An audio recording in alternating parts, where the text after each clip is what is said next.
不会还有人不知道鸟怎么用吧？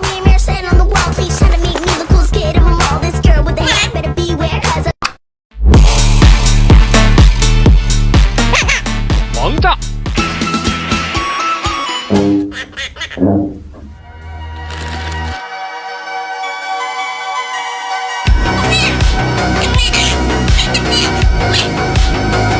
洗洗还可以。它洗多久我就可以玩多久飞龙岛历险记啦！我在里面收集了好多可爱的小飞龙，还种了各种蔬菜水果，体验了一把农场主的快乐。看我的小岛在我的经营下已经变成美丽温馨的小家园啦！